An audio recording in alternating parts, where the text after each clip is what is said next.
Good YouTube, Quinn Wade coming to y'all with that instant basketball analysis. This time we're gonna talk about the Atlanta Hawks going to 3-3 against the 0-5 Indiana Pacers. They lost this game by 20, 128 to 108. That just sucks. Atlanta, they won the first quarter 32 to 29, the second quarter 31 to 30. Indiana was giving them a lot of problems and a lot of trouble, but they had that one third quarter that just put the game away 34 to 17. The Pacers just didn't know what to do. They was turning the ball over, fumbling it, and they couldn't score efficiently, and it just was a disaster. And then they ended up getting to 32 points in the fourth quarter, but the Hawks had got 31, and the game was basically out of reach the whole fourth quarter. And of course, the Hawks wouldn't mind that because they wanted to win, and that's what they got. Jalen Johnson showing why he was so good for them last year. No Trae Young, no problem. 33 minutes for him, 22 points, 12 rebounds. That was defensive, 13 total, with one of them being offensive. He did have 8 assists, 2 steals, and a block, 1 turnover, 9 to 16 from the field, 56% from the field. He was 0 3 from the 3-point line, and that's because he missed all of them. That's 0%, 4 4 from the free throw line, 100% there. 2 personal fouls. He was a plus 13 and plus minus. I like what he did. If you can get a double double while finding your teammates, while finding your shot, while taking efficient shots the whole entire game, you wouldn't be mad if you were Jalen Johnson. He's an all-star caliber player. He proved that again today. Zachary Ricochet, 23 minutes, 13 points for him. 1 rebound. It was offensive with 1 steal, 1 block, 1 turnover. 5 of 12 from the field, 41% from the field percentage-wise. 3 of 7%, 3 of 7 from the three-point line. That's 42% from 3. And he also took no free throws, but he did have 4 personal fouls and was a plus 6. This is a decent game from him. You know, he defended, tried to knock down the open shots, did a decent job at that from the 3-point line, so you can't really complain about that. And then Porzingis tried to provide defense, rebounding, and scoring. 23 minutes for him, 15 points, 8 rebounds, 4 of them was offensive with an assist, a block. He did also have 3 turnovers, unfortunately. 6 of 12 from the field, that's 50%. He was 1 of 3 from the 3-point line, that's 33%. You don't mind that because he didn't take a lot of them, but he also was 2 of 3 from the free throw line, that's 66%. And he only committed 1 personal foul, and he was a 0 and plus minus. Nickeil got to start, and like I said, he's been one of their better players. And without Trae Young, they needed more offense from somebody. So why not put one of our best offensive performers so far this season in the starting lineup? And it worked out because he played 32 minutes and had 21 points, 3 rebounds. One of them was offensive with 3 assists and 2 steals, 3 turnovers, 8 of 14 from the field. That's 57%. 1 of 5 from 3. He was only 20%. Obviously, you would like to make more, but it didn't happen today. But he also was 4 or 5 from the free throw line. That's 80%. 1 personal foul and a plus 17 and plus minus. Dyson Daniels, 38 minutes, 18 points, 9 rebounds, 2 of them was offensive, 6 assists, 3 steals, and 1 turnover. 8 of 13 from the field, 61% from the field goal percentage-wise. He took no threes, so he finished with 0%. 2 of 2 from the free throw line, 100% there. 2 personal fouls and a plus 13 and plus minus. Okongwu didn't start, but he did play real well like he normally does for them. 26 minutes, 14 points, 9 rebounds. 2 of them was offensive with 2 assists. He also had 2 blocks and a turnover. 5 of 8 from the field, that's 62% there. 2 of 4 from 3, that's 50%. And he also went 2 of 4 from the free throw line, that's 50% too, but that's not that great. 4 personal fouls, he was a plus 15 and plus minus. He has really been consistent with his play for years, and he just fits what this team is trying to do. You know what he's trying to do, you know where he's going to be at, and it's always working in his favor. That's why he's just a great, reliable role player, and he can do this on any team. He's really good. Jacob Toppin, 1 minute, he didn't do anything because of that, obviously. Muhammad ended up playing 16 minutes, had 6 points, 6 boards, all defensive, 3 of 5 from the field, 60% from the field, 0 of 2 from 3. He did also have 4 personnel, was a plus 14 and plus minus, no threes or free throws taken. Newell, 1 minute, didn't do anything but go 0 1 from the field. It was a 3, and that was it for his night. Dante, 1 minute, 2 points for him, 1 of 1 from the field, that's 100%. 1 personal foul, 0 points. Luke Kennard, 27 minutes, he had 6 points, Well, I mean, Dante had 2 points, but he had a zero in plus minus. Luke Kennard, 27 minutes, 6 points, 3 rebounds. One of them was offensive with 2 assists. 2 of 7 from the field, 28% from the field. Percentage wise, he did go 0 of 2 from three, so that's 0%. And 2 of 2 from the free throw line, that's 100%. Two personal fouls and a plus 18 and plus minus. And the other guy that got in double figures in points was Keaton Wallace, 17 minutes, 11 points, 7 assists, 3 rebounds, 1 steal, 4 of 5 from the field, 80% there. 3 of 3 from the 3 point line, 100%. That really helped too. And two personal fouls only in 17 minutes. He was a plus four and plus minus. And then Caleb Houston played 1 minute. He had zeros all across the board because of that. And Creechy was the only guy that didn't play. They did have 30 assists, 55 rebounds, and they also did have 10 steals, 5 blocks, 10 turnovers. They shot 51 to 94, 54% from the field as a team. That's going to help you win a lot of games, especially when you rebound well too and play good defense.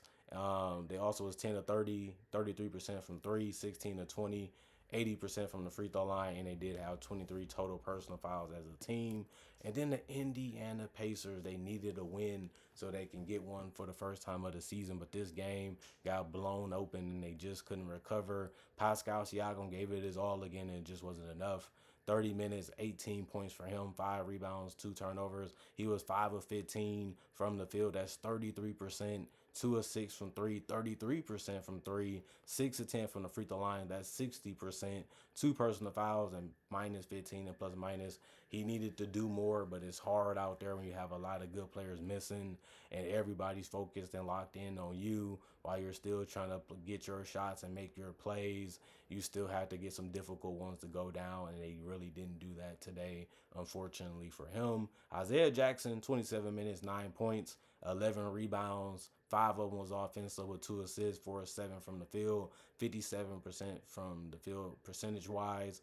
And then no threes was taken by him, but he did go 1 or 2 from the free throw line, 50% there. He did also have 3 personal fouls, was a plus 8 and plus minus. You gotta like the fact that he was the only guy in double figures when it comes to rebounding for this team, and that's what they needed him out there to do besides finish around the basket. He did that too, but he was also the only guy to not get in double figures in points in the starting lineup. Jarace Walker, 28 minutes, 17 points, 3 rebounds, one of them was offensive with 3 assists. He also had 1 turnover. He was 6 to 13 from the field, 46%. He also was 4 or 6 from three, 66%, which really was good. 1 or 2 from the free throw line, 50% there, 2 personal fouls, and a minus 8 and plus minus. I like the scoring that he was able to do. He was really consistent from everywhere that he shot at besides the free throw line, but only missing one ain't that big of a deal. But you would like to have a little bit help in some other areas. Some guys was doing their job. You just wish he would have did a little bit more on the floor. I mean, they need somebody to really step up. Nobody really had a huge game in this game. Even stars like Pascal, but that's why they didn't win this one too. Aaron Nesmith, he was decent. 25 minutes, 12 points, 2 rebounds, 1 assist, 1 steal. He was 3 of 11 from the field. That's 27%. 2 of 8 from three, 25%. But he went 4 or 5 from the free throw line. That's 80%. One personal foul. He was a minus 17 and plus minus. But he tried to compete and try to play hard defensively. Quentin Jackson, 22 minutes, 15 points, 4 rebounds. One of them was offensive, 4 assists, 1 steal, 1 block, 3 turnovers, 4 of 8 from the field, 50% there. 2 of 4 from three, 50% there. 5 of 6 from the free throw line, 83% there. No personal fouls also. And he was a plus 6 and plus minus. A strong performance from him, but just not enough, from the starters to be able to win this one. And the bench, they only had one guy that really had a huge performance for a bench player, and it was Mac McClung. But Tony Bradley only played 5 minutes. That's a good reason why he didn't have a big influence on the game. He only grabbed 3 rebounds, and they all was offensive. He also went 1-1 from the field. That's 100%. No threes, no free throws, but he did have a personal foul, was a minus 2 and plus minus. Jay Huff, he had good looks. He just couldn't get them to go. 22 minutes, he had 8 points. He also had 6 rebounds. 5 of them was offensive with 2 assists, 2 blocks, and a turnover. He also was 2 of 8, 25% from the field, and 0 of 4 from three. But he did go 4 of 4 from the free throw line. That's 100%. One personal foul was a minus 18 and plus minus. Mac McClung was the only guy to get double figures off the bench in points. 19 minutes, 12 points, 2 rebounds, 3 steals, 2 turnovers, 5 of 12 from the field. That's 41%. 1 of 6 from three. That's 16%. And he did go 1 of 1 from the free throw line. That's 100%. 2 personal fouls and a -4 and plus minus. Ray J. Dennis, 2 of 6 from the 26 minutes. 8 points, 4 rebounds. He also had 5 assists and a steal.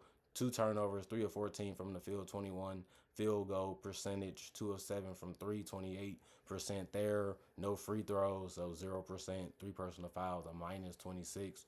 And plus minus. And Ben Shepherd, 29 minutes. He also had 7 rebounds, 4 points, and 2 of his rebounds was offensive with an assist. 2 of 9 from the field, 22% there. 0 of 5 from three, 3%.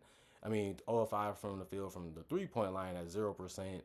Then the free throw percentage was bad too because he took none, which is always a bad thing because they needed him to score some way. He did it from the field, but not efficient from anywhere else. So it'd be helpful for him to get some free throws, but he couldn't get that done by getting to the line. 1 personal foul, -23 and plus minus. And Peter, 8 minutes, 3 points, 2 rebounds. 1 of them was offensive, 1 turnover, 0 of 1 from the field, 0 of 1 from three, 3 of 3 from the free throw line, 100% there. A -1 and plus minus. 35 of 99, 35% from the field. 49 rebounds, 23 assists. They lost all those categories. 6 steals, they lost that one too. 3 blocks, they lost that one by 2. And they did have more turnovers compared to the Atlanta Hawks with 12. There was also 13 of 47, 27% from three. That's really bad. And 25 of 33, 75% from the free throw line. They couldn't get anything to go their way. They tried this, they tried that, and it was never really enough to help them stay in the game long term. It worked, but it fizzled out. And the Atlanta Hawks wasn't complaining because they got the win and they played a lot better, got a lot more easier shots, killed them in the paint, killed them in transition, and they was able to just be ball hawking defensively when it mattered the most. And sometimes the Pacers were just clumsy. They couldn't handle the ball. They just couldn't pass it to the right people. And it just created opportunities for the Hawks to get easy baskets, which they was able to do. Comment, like, subscribe, share it, the notification bell on to get analysis when it first come out. I also do conversation videos just like this about various NBA only topics. I also do NBA breakdowns of legends, current legends, rookies, and also future stars. I also do mock drafts and draft coverage. Also, I got over 3,000 plus videos on this channel right now that you can watch, and it's all for free. And on top of that, I would say I do try to make videos throughout the day and every day to always give y'all something to watch and look forward to. If you're new to the channel, you didn't know that, now you know what I have to offer. If you want to become a fan, a supporter, or a subscriber, or whatever you want to call it. Other than that, y'all stay blessed up. Y'all stay good. I'll be back later today with more analysis. And thank y'all for appreciating the content for what it is and continue to come back and showing love, respect, and support. And it's very appreciated for me. I love y'all for that. And I'll see y'all hopefully later today with more.